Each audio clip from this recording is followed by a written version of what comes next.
Hey, it's Judge Lynn. How y'all doing? Before we do anything else, I want you to just see how feminine I look. And you see this? I got a dress on and everything. It's got pockets in it, and I look all like a girl. Don't happen often. This is an old dress. It was one of my favorites, but I got too fat for it. But it's the perfect dress for old chicks because shoulders are the last thing to go. Necks are one of the first things to go. So it covers this, it lets this out, and it's got pockets in it. So yes, I'm a happy camper. How you doing? The question thing is working way better now. And I'm just going to go over it now so I don't forget it later. If you want to ask me a question, click on, it's going to say ask me or something, the link in here, and then uh, and then click on it and it'll send an email, open up the email straight to me. Now, I want you to take a look at my hair. It's looking a little crazy. I put some shine stuff in it. Now it just looks greasy. But I want you to know something. See, well, who was this?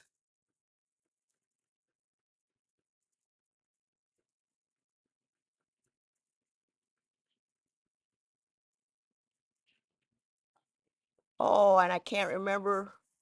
Oh, I meant to write down who asked me. It might have been Renee. Although I don't know, but it says, why do you fidget with your hair so much? Also, you wear your hair short, but you had a head full. Which do you prefer? Now, first of all, remember when I used to say, I listen to everybody, believe no one, research everything, and then try to come to a conclusion? Well, uh, I know I put my hands in my hair a lot, but my belief was that I was doing it because I'm looking at it and I can see how wrong it is. And it's so wrong all over the place. Okay. Now you see, I just did that. No more. I called my sister and my sister-in-law, and they both tell me that I put my hands in my hair all the time, even when I'm not looking at my hair. So we looked it up, and it's called trichotillomania. That's the word for the day, trichotillomania. And let me tell you what, I'm not putting my hands in my hair, not through the rest of this thing. I'm not going to do it. I'm going to stop myself. I'm not going, and I'm not.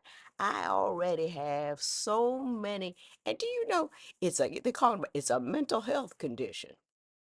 Last thing I need is a voluntary mental health condition, so I'm going to let it go. And I noticed one of my sons do it too, so I'm gonna let it go. I'm gonna force myself to be like a reasonable individual and let that sucker go. Boy, here we go. I got the sprinklers on, and then they're gonna run through the sprinklers. And then they're gonna come back wet. Then I'm gonna have a problem.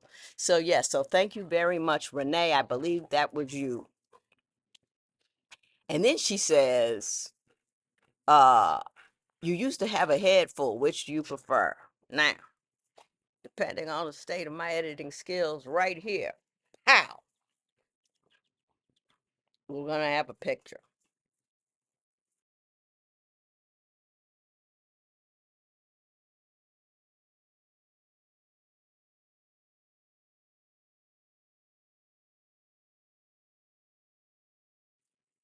And hopefully I can narrate that picture. Now that that's over, we can go on to other things. Somebody asked me in a question, she says, I have an attorney. Should I respond to a frivolous motion or should I do it? Now, first of all, if you have an attorney, let your attorney do the attorney things. I watch Zoom court all the time where people get on there and try to tell the judge what the law is.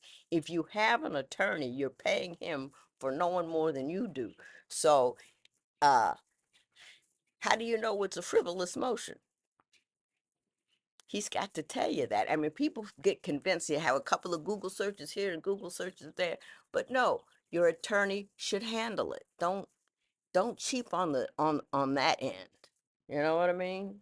Because actually, you know, law can be complicated, and you have to practice law in the area that you're in, and in the court that you're in, and the level that you're in, and just because you can Google something don't mean you know it.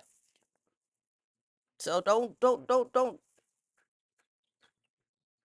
be your own lawyer while you're paying your lawyer. Have your lawyer do your thing. Oh my lord.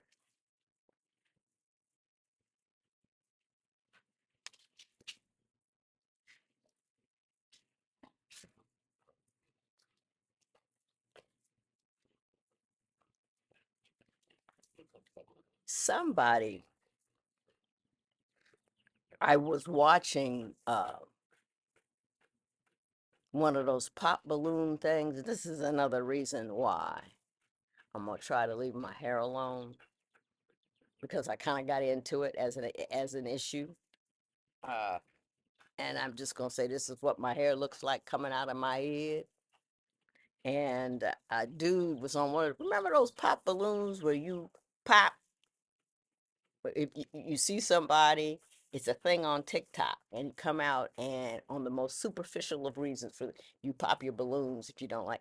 And one guy came out, he was a good looking dude too, and he came out and what he said was to the first girl, not for me. And they asked him why, and he said, well, her hair is, I prefer long hair, and she had short, curly, natural hair. And then every single other sister popped their balloons, and one sister got very upset about it. And I think that, you know, black women have a fraught relationship with their hair. I was born in the 50s where our hair was simply incorrect, and you could not go out with it natural. You couldn't get a job. It was a problem. And so what your parents would do, what your mother would do is get you in the kitchen, and I remember trying to pressing the hair, pressing the hair, pressing the hair, and all this, and get it longer and longer and longer. And then I went to summer camp, hated it, decided as my revenge was not. So I almost did it. Almost did it. I wasn't gonna comb my hair, and I didn't. And then my mother came and combed it. And boy, was that a long afternoon, yelling at me and pulling at my hair all at the same time. And then told me, "Ah, you can't come home," because I didn't want to stay at Camp Equinita. At Camp Equinita, we will all be friends. Yes, at Camp Equinita. We'll Be Friends. That was the song, and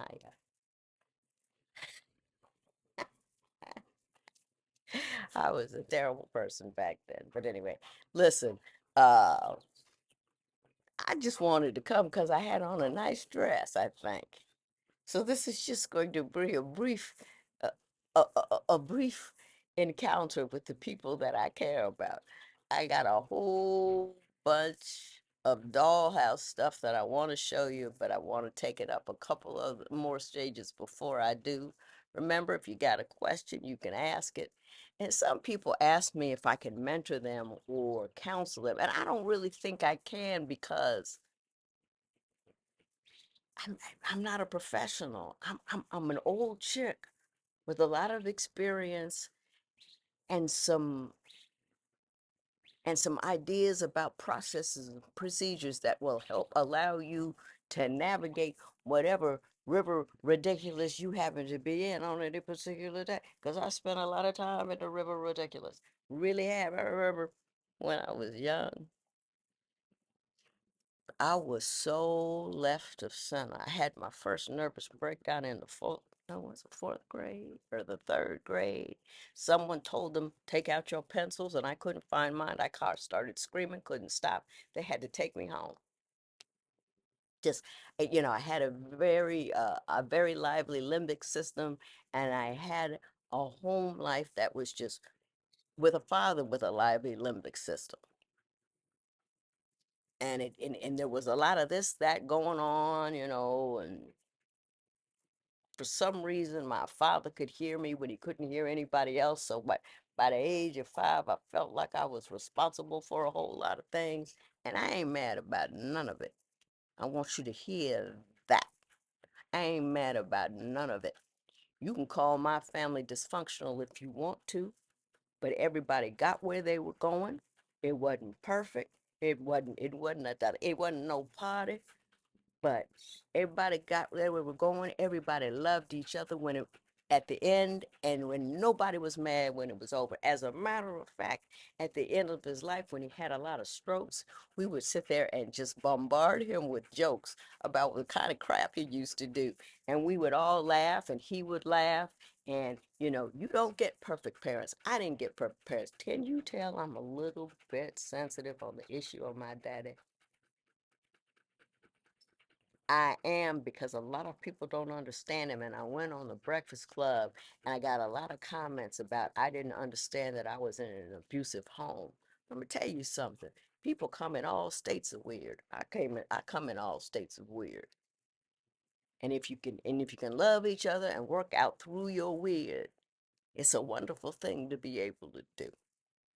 And I was, anyway, I'm about to get emotional about this whole thing. Dog's about to drive me left to center. Yesterday they got in no worse fight. I didn't know what was going on. I was hot. It was like 4 o'clock. Well, not 4 o'clock in the morning. It was like 5:30 in the morning, and it was so loud. My son got up because he thought I was, having some kind of, you know. But they was cutting up, and I don't know what it is. I thought they had solved who's in charge, but apparently that is not the case. But anyway, I don't know what I came here to say. I know I did the word of the day, trichotillomania, which was a new word to me. I hope I'm spelling it correct, pronouncing it correctly. It's spelled Trichos.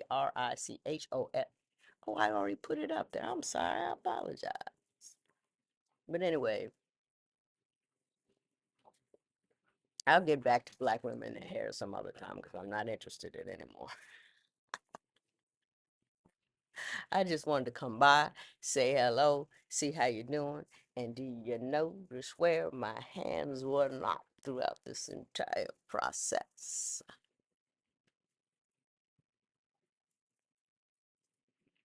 All progress should be duly noted. I'm gonna have a good day just because I wanna. I got a new process on the front. I took up all the tiles on the front of the house and I'm going to a whole new process. Now they say I need goggles and gloves. I'm a little concerned, but when I get that sucker done, I'll show it to you. I am so easily entertained. It's just the most beautiful thing in the world. Y'all have a fabulous day. Ask me a question. Oh, the one woman said you wear it short, but you had a head full. Which do before? I prefer short because I can comb it myself. Uh, but I prefer short. And I think I have this stupid core belief in the back of my head, and I know it's stupid, but that the shorter my hair was, the saner I felt, the more confident. But it's just the older I am, the shorter it goes. And the older you are, the more rational you get and the more reasonable you get unless you get dementia, and then you go completely the other way around. I watched that happen to my mother, and it was horrifying. But anyway, I don't know how I got to that, but I'm over it now. I'm back to my good day. Y'all have a good day too.